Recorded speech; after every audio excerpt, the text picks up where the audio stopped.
51 ఈ 2 డివిజన్లో ఈరోజు తెలుగుదేశం పార్టీ ప్రచారాన్ని డోర్ టు డోర్ స్టార్ట్ చేశాం. ఇక్కడ ప్రజల యొక్క స్పందన అనూహ్యం. ఎందుకంటే 2014 నుంచి 2019 దాకా ఏదైతే పనులు చేసాం ఆ పనులని ఈ వైఎస్ఆర్సీపీ 2019 నుంచి ఇప్పుడు దాకా చేసిన పనులు కంపేర్ చేసుకుంటున్నారు. ప్రజలు అంత అమాయకులు కాదండి.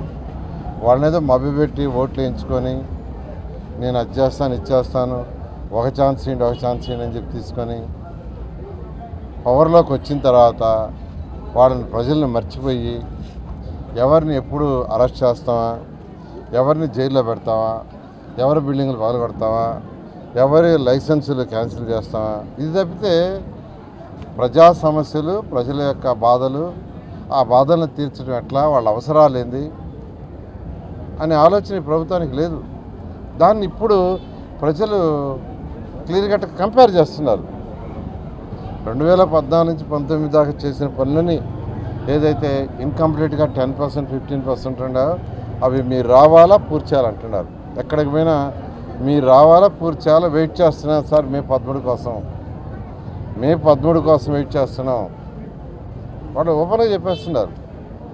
అలా ఈ ప్రభుత్వం పూర్తిగా ప్రజా వ్యతిరేక పరిపాలన అయింది. ఇది కరెక్ట్ కాదు.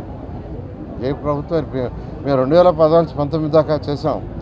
బట్ ఏ పార్టీ అయినా ఎవరైనా ఎక్కడ కావచ్చు రోడ్లు వేసాం. అది వైసీపీ వాళ్ళు ఉండేవిదా, లేదంటే టీడీపీ వాళ్ళు ఉండేదా, సిపిఎమ్మా, సిపిఐ, జనతా పార్టీయా, అది చూడాల. ఎక్కడ ప్రజలకు అవసరం అంటే అడేసాం. అంటే అటు వేసినప్పుడే ఏదో వాళ్ళు కన్వర్ట్ అవుతారు. అలా కాకుండా కేవలం టీడీపీ వాళ్ళకే చేస్తాం, టీడీపీ ఉండే వాళ్ళకే పర్మిషన్ ఇస్తాం, టీడీపీ ఉండే వాళ్ళకే పెన్షన్లు ఇస్తామని అనుకుని ఉంటే అసలు ప్రజలు నచ్చరు. ఇప్పుడు ఇదే చేస్తుంది ఈ ప్రభుత్వం. మా వైసీపీ వాళ్ళకే చేస్తాం, వాళ్ళు కూడా చేయలే. పాపం ఎంతో కష్టపడి చిన్న కాంట్రాక్టులు అందరూ నాశనం అయిపోయారు. ఇసుక ఆఖరాకి ఇసుక కూడా ఫ్రీ చేసాం.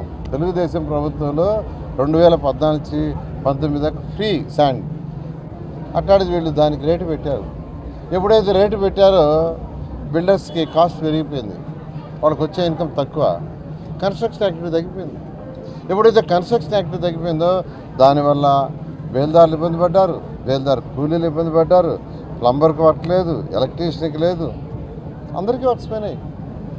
ఎప్పుడు ఒక సెక్టర్ దెబ్బతింటే దానికి సంబంధించిన సెక్టర్లన్నీ దెబ్బతింటాయి. అది విజన్ లేని నాయకుడు జగన్మోహన్ రెడ్డి తెలియదు. అదే విజన్ ఉండే నాయకుడు చంద్రబాబు నాయుడు ఎప్పుడు ఒకటే అంటాడు, ఒక సెక్టర్ సక్సెస్ అయితే దానికి సంబంధించిన సెక్టర్లన్నీ సక్సెస్ అవుతాయి, దాని మీద బతికే వాళ్ళందరూ హ్యాపీగా ఉంటారు, వాళ్ళ ఆర్థిక పరిస్థితి పెరుగుతుంది. ఈ రాష్ట్రంలో కన్స్ట్రక్షన్ యాక్ట్ పోయింది, అందరూ పెరిగితేసారు. ఎక్కడికి? తెలంగాణ, తమిళనాడు, కర్ణాటక. దేనికి పెరుగుతారు? ఈయన చేసిన పనికే. ఇండస్ట్రీ ఒకటి లేదు. ఇండస్ట్రీ రాకుంటే ఉద్యోగాలు ఎక్కడ వస్తాయండి? యువత పరిస్థితి ఏంది? యువత భవిష్యత్తు ఏంది? ఏ ఇంటికైనా సార్ మావాడు బీటెక్ చదివాడు, ఎంబీఏ చదివాడు, ఎంసీఏ చదివాడు, ఖాళీగా ఉన్నాడు, వాళ్ళకు ఉద్యోగం వచ్చేసరికి చేయండి, మాకు ఇంకేం అవసరం లేదు అంటున్నారు.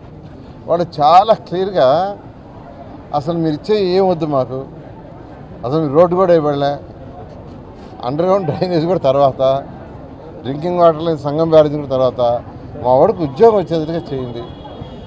ఉద్యోగం రావాలంటే ఇండస్ట్రీస్ రావాలి, వ్యాపారాలు అందరికీ పెరగాల. బట్ ఈ ప్రభుత్వంలో అది లేదు.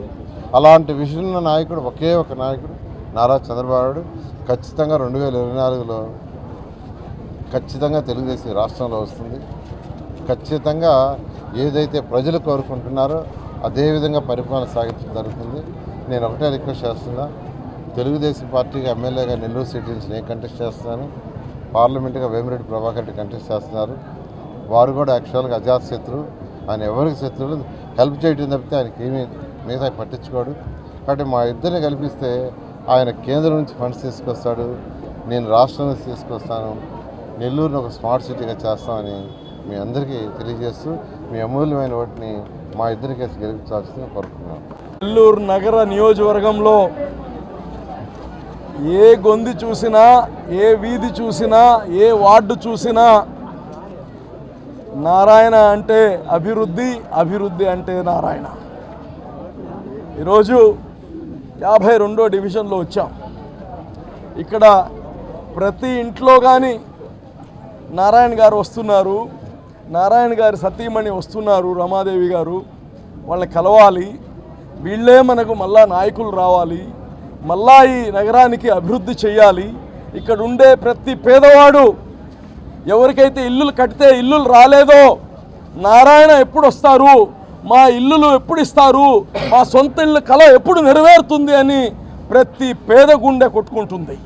ఎందుకంటే 5 సంవత్సరాల ముందు కట్టిన ఇల్లులు పేదవాళ్ళకి ఇవ్వకుండా పోవడం దీనికన్నా దారుణం ఉందా? ఎలాగా జగన్మోహన్ రెడ్డికి అన్నం పెట్టే ఆలోచన లేదు. అన్నా క్యాంటీన్లు పెడితే అన్నా క్యాంటీన్లు తీసేసిన వ్యక్తి, 5 రూపాయల అన్నం ఈలేని వ్యక్తి పేదలు జీవితాలు బాగా చేస్తాడంటే నమ్మగలుగుతామా? ఇల్లులు ఈలేని వ్యక్తి సొంత డబ్బులు కావండి. జగన్మోహన్ సాక్షి కాదు, జగన్మోహన్ భారతి సిమెంటీ కాదు, మన డబ్బులు పేదవాళ్ళ కోసం. ఆ రోజు మంత్రి నారాయణగా ఆయన ఆ ఇల్లులు తెస్తే కట్టిన ఇల్లులు ఈకుండా పోయిన వ్యక్తి జగన్మోహన్ రెడ్డి. ఈరోజు నెల్లూరు పార్లమెంట్ కానీ వేమిరెడ్డి ప్రభాకర్ రెడ్డి గారు ఒక మంచి వ్యక్తి. ఈ నెల్లూరు మా పార్టీలో వచ్చిన తర్వాత పార్టీకి కానీ ఎక్కడ లేని మోరల్ సపోర్ట్ వచ్చింది. ఒక మంచి వ్యక్తులు వస్తే రాజకీయాల్లో ఇటు నగరంలో నారాయణ గారు, అటుపక్క వేమిరెడ్డి ప్రభాకర్ రెడ్డి గారు, వీళ్ళిద్దరూ ఈ యొక్క నియోజకవర్గానికి కాదు ఈ జిల్లా మొత్తం మీద వీళ్ళు ఉన్నారు అంటే జిల్లా ప్రజలందరూ